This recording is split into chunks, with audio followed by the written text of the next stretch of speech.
నమస్కారం city news తెలుగుకి స్వాగతం. ఈనాటి వార్తలు. గుంటూరు గడ్డిపాడు నందు ఇండియన్ లేబర్ పార్టీ కార్యవర్గ సమావేశం ఆదివారం నిర్వహించడం జరిగింది. ఈ కార్యక్రమంలో ముఖ్య అతిథిగా రాష్ట్ర అధ్యక్షులు గుర్రం రామారావు, జాతీయ అధ్యక్షులు మొద్దు అంజయ్య పాల్గొనడం జరిగింది.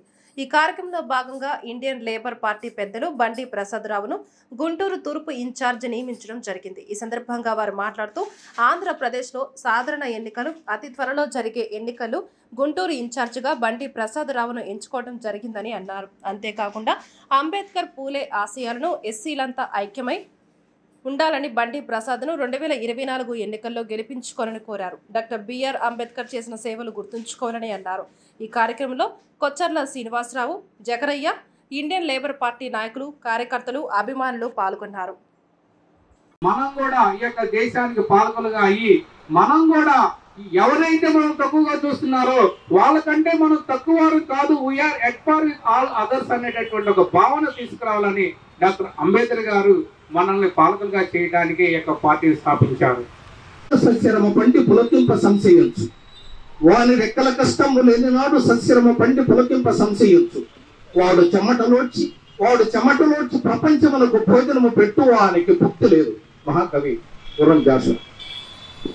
దీని గురించి తర్వాత చెప్తాను, మీకు అర్థమైంది అనుకుంటాను.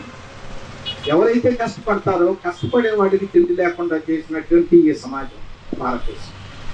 ఈ భారతదేశంలో కోట్లాది మంది ప్రజలు, దాదాపు ఈ రోజున జనాభా లెక్కలు తీసుకున్నట్లయితే 40 కోట్ల మంది ఈ దళితులుగా ఉన్నటువంటి వాళ్ళు దుర్భరమైనటువంటి జీవితాన్ని గడుపుతూ ఉన్నటువంటి పరిస్థితి భారతదేశం మొత్తం కూడా చూస్తూ ఉన్నది. అయితే ఆనాడు బాబాసాహెబ్ అంబేద్కర్ మరి ఈ భారతదేశానికి సంబంధించినటువంటి అనేకమైనటువంటి అవకాశాలను అందిపుచ్చుకొని అవమానాలను ఎదుర్కొని ఈ దేశంతో చేత్కరించబడినటువంటి బాబాసాహెబ్ అంబేద్కరే ఈ దేశానికి దిశ దశలను నిర్దేశించేటువంటి ఒక బృహత్తరమైనటువంటి రాజ్యాంగాన్ని మనకు అందించిపోయినటువంటి మహా మేధావి, ప్రపంచ మేధావి డాక్టర్ బాబాసాహెబ్ అంబేద్కర్. ఆయన మనకు దేవుడు ఉన్నాడో లేదో మనకు తెలియదు, కానీ మనకి కళ్ళ ముందు కనపడేటువంటి మన దేవుడు లాగా బాబాసాహెబ్ అంబేద్కర్ మనం ఈ రోజున మనం చూస్తాం. రాజ్యాధికారం కావాలన్నాడు. రాజ్యాధికారం అంటే ఏంటమ్మా? మీకు ఆధార్ కార్డులు ఉన్నాయి, అందరికీ చేతులు ఎత్తండి. ఉన్నాయి. మీకు ఆధార్ కార్డులు ఇచ్చేది ఎవరు? ఎంఆర్ఓ గారు, అంతేనా? తహసీల్దార్ గారు, ఎంఆర్ఓ గారు. ఆ ఎంఆర్ఓ గారిని నియమించేది ఎవరు? ఎమ్మెల్యే గారు.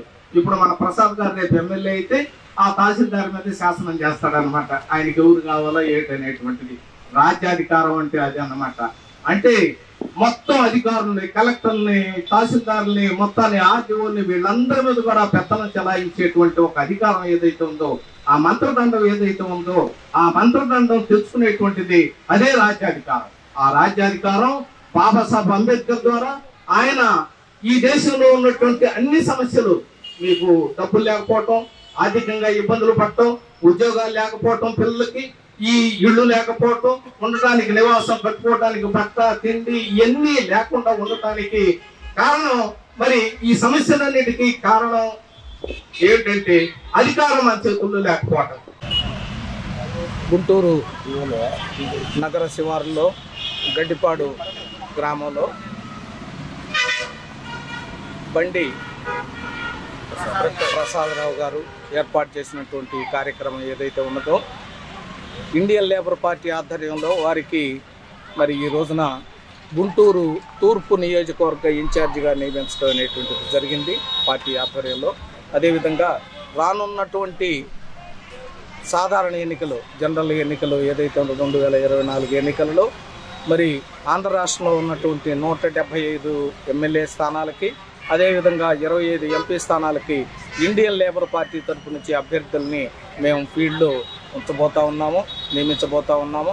ఖచ్చితంగా ఇండియన్ లేబర్ పార్టీ అనేటువంటిది ఏదైతే ఉన్నదో పేద ప్రజల పక్షాన, ఎస్సీ, ఎస్టీ, బీసీ, మైనారిటీ ప్రజల పక్షాన పనిచేసేటువంటి పార్టీ. ఈ యొక్క ఆధిపత్య పార్టీలు ఏదైతే ఉన్నాయో అవి కార్పొరేట్ పార్టీలు కాబట్టి ఆ పార్టీల వలన ఈ పేద ప్రజలకు న్యాయం జరగదు అనేటువంటిది 75 సంవత్సరాల స్వతంత్రంలో మనకి అర్థమైంది. కాబట్టి ఖచ్చితంగా ఈ పేద ప్రజలు ఎవరైతే ఉన్నారో, ఈ వర్గాల నుంచి, బడుగు వర్గాల నుంచి, అట్టడుగు వర్గాల నుంచి వచ్చినటువంటి ప్రజలు ఎవరైతే ఉన్నారో వాళ్ళందరూ ఇండియన్ లేబర్ పార్టీకి మద్దతుగా ఉంటారు. ఖచ్చితంగా వాళ్ళు దీన్ని ఆశీర్వదిస్తారు. రానున్నటువంటి కాలంలో మరి వాటికి ప్రత్యామ్నాయంగా టీడీపీ, వైసీపీ, బీజేపీ లాంటి పార్టీలకి ప్రత్యామ్నాయంగా ఇండియన్ లేబర్ పార్టీ నిలవబోతుందనేటువంటిది ఈ సందర్భంగా మీ అందరికీ తెలియజేస్తా ఉన్నాను. Thank you. 50 నియోజకవర్గ ఎమ్మెల్యే నియోజకవర్గ ఇన్ఛార్జిని మేము నిలబెట్టడం జరిగింది. రాబోయేటటువంటి సాధారణ ఎలక్షన్లో వాళ్ళు ఎమ్మెల్యే అభ్యర్థులు కూడా దాదాపు ఖరారు అయినట్లుగా భావిస్తా ఉన్నాము. రాబోయే ఎలక్షన్లో 175 ఎమ్మెల్యే స్థానాలకి 25 ఎంపీ స్థానాలకి ఇండియన్ లేబర్ పార్టీ నిలబడుతుంది. ఎందుకు మేము ఇంత అగ్రెసివ్గా ఉన్నామంటే జగన్మోహన్ రెడ్డి గారిని ఎంత త్వరగా ఇంటికి పంపించాలని ఎదురు చూస్తా ఉన్నాం. స్వాతంత్రం వచ్చిన దగ్గర నుంచి దళితులు ఒక స్పెషలైజ్డ్ పీపుల్గా రాజ్యాంగం నిర్ణయిస్తే దళితుల్ని జనరలైజ్ చేసి 28 స్కీముల్ని రద్దు చేశాడంటే ఇంక అసలు ఆయన ఏమనాలో కూడా అర్థం కావట్లా మాకు. కేవలం దళితులే జగన్మోహన్ రెడ్డిని గెలిపించారనేది దళితులకు తెలుసు, జగన్మోహన్ రెడ్డికి తెలుసు, వాళ్ళ కుటుంబంలో ఉన్న అందరికీ కూడా తెలుసు. ఇలా దళితులు లేకపోతే జగన్మోహన్ రెడ్డి ఎక్కడా? కానీ జగన్మోహన్ రెడ్డి ఎక్కిన వెంటనే దళితుల పిల్లల విద్యను తీసేశాడు, దళితుల యొక్క సంక్షేమ పథకాలు తీసేశాడు, దళితుల యొక్క సప్లను తీసేశాడు. 1,00,000 కోట్ల రూపాయల దారి మళ్లించి దళితుల యొక్క నడ్డి విరిచినటువంటి జగన్మోహన్ రెడ్డిని ఎప్పుడు ఎలక్షన్స్ వస్తాయా జగన్మోహన్ రెడ్డి నడ్డి ఎప్పుడు మేము విరగదీయాలని ఎదురు చూస్తా ఉన్నాము. ఇండియన్ లేబర్ పార్టీ ముఖ్యంగా వైసీపీని టార్గెట్ చేసుకుని ముందుకెళ్తా ఉంది. ఏ విధంగా అయితే దళితుల్ని మోసం చేశాడో అదే విధంగా జగన్మోహన్ రెడ్డిని ఇంటికి పంపిస్తామని కూడా ఈ యొక్క సభాముఖంగా తెలియజేస్తా ఉన్నాము. థ్యాంక్ యూ నా మీద పెట్టినటువంటి బాధ్యతని నేను బాధ్యతాయుతంగా నిర్వహిస్తాను. బడుగు బలైన వర్గాల కోసం నేను సాయశక్తిలో పనిచేస్తాను. రాబోయే ఎలక్షన్లో మరి నాకు ఆస్తులు కాపాడుకోవడానికి కోసం రాజకీయాల్లోకి రావట్లేదు, లేకపోతే నా యొక్క కంపెనీలను కాపాడుకోవడానికి నేను రాజకీయాల్లోకి రావట్లేదు. బడుగు బలహీన వర్గాలకు జరుగుతున్న అన్యాయం కోసం నేను ఈ రాజకీయంలోకి రావడం జరిగింది. నా నియోజకవర్గంలో ఉన్నటువంటి ప్రతి ప్రాంతంలోనూ ప్రతి ఏరియాలో తిరుగుతాను, ప్రతి సమస్య గురించి పోరాడతాను, ప్రతి సమస్యను కూడా నేను లిఖితపూర్వకంగా తీసుకొని మీ ముందుకు వస్తాను. ఈ ఎలక్షన్లో నాకు నియోజకవర్గ ప్రజలందరూ సహకరిస్తారని మనసారి కోరుకుంటున్నాను.